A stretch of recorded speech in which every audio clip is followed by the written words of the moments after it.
Thanks for tuning in to SpaceX Daily, episode 22. I'm Patrick in Vancouver. Today is July 4th, 2026. From the launch pad to the trading floor, here's everything that moved today. Starship engine tests clear a key hurdle on the road to the 13th flight and the first orbital refueling demonstration. Static fire runs at Starbase confirmed 6 Raptor engines performed as expected ahead of the next integrated flight test. The campaign continues the push toward full-duration burns required for orbital refueling. Data from these tests will feed directly into vehicle software updates for the upcoming mission. Remember, the show covered Starship on yesterday's episode, where the focus remained on reuse cadence and the orbital refueling demonstration timeline. Today's static fire data moves that forward by validating integrated engine behavior under flight-like conditions, directly addressing the open question of precise velocity changes during tanker-to-receiver docking. From an engineering standpoint, the recent Starship engine static fire campaign tests the integrated performance of 6 Raptor engines under flight-like propellant conditions. The core constraint is delivering consistent chamber pressure and mixture ratio across all engines while managing thermal loads on the thrust structure. Each engine's turbopump must maintain stable flow without inducing vehicle-level pogo oscillations that could damage the stack. Successful long-duration burns reduce the uncertainty around throttle response and shutdown sequencing needed for the first orbital refueling demonstration. The data also informs production rate planning. If engine reliability holds at this scale, the bottleneck shifts from individual engine testing to parallel vehicle assembly at both Starbase and the emerging Florida sites.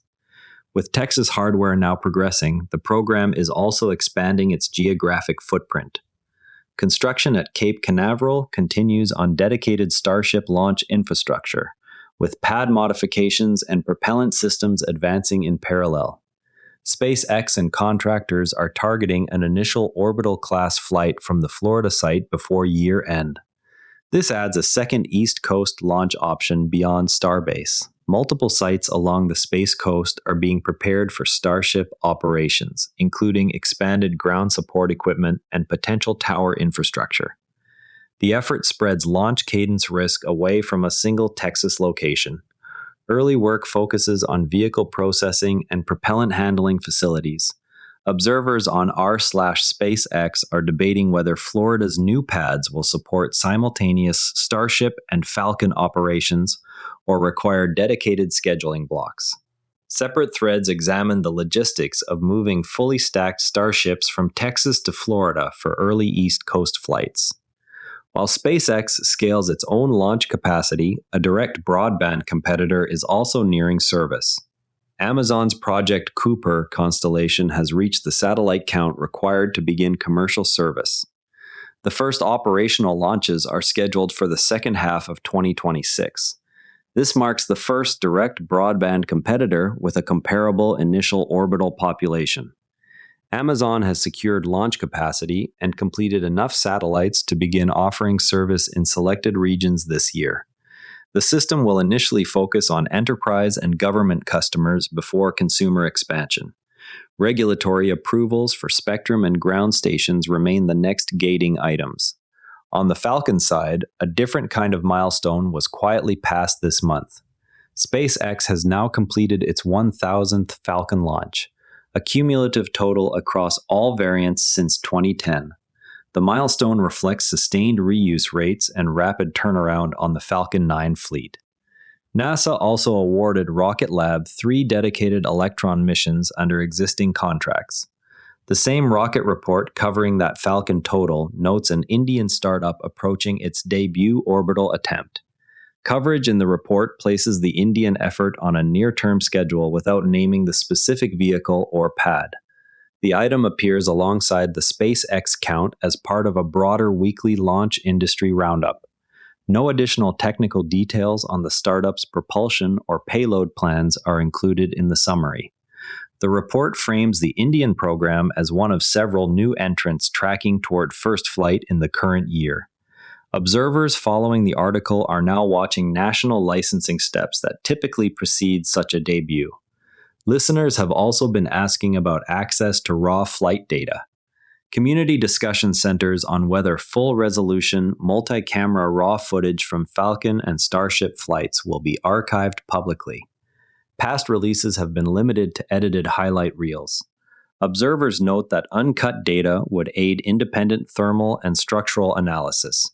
Users are tracking contractor activity at Cape Canaveral for signs of tower construction timelines, matching the reported 2026 target. A long-running discussion continues on how raw telemetry from the recent engine tests compares with prior Raptor iterations in thrust stability. Looking farther ahead, one piece explores what these capabilities could mean on century timescales.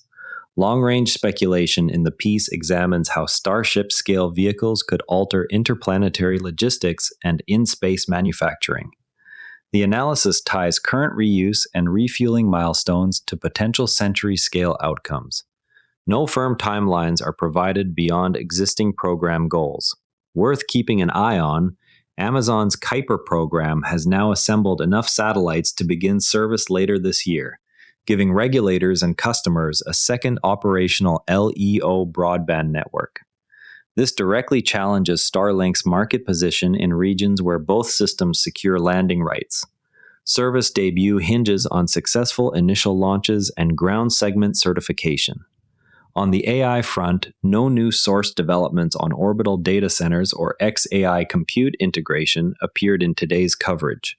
Watchers continue tracking Starlink direct-to-cell backhaul capacity and any future cross-ecosystem infrastructure announcements. And a quick market note, SPCX closed at $162, up 2.6%. Before we go, Starship's Florida infrastructure push keeps the reuse and refueling timelines on parallel tracks. And that's a wrap on today's SpaceX developments. SPCX is trading at $162, up 2.6%.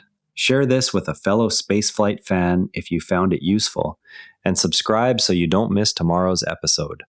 I'm Patrick in Vancouver. See you next time. And before you go, this show is part of the NARA Network, a family of daily podcasts on tech, science, and markets, each one a short, sharp briefing you can finish on the commute. If today earned its place in your feed, here's your next listen, OmniView, a balanced daily world news briefing that takes every side seriously. Find every show free at naranetwork.com. This episode used AI voice synthesis of my voice. Editorial selection and analysis are my own.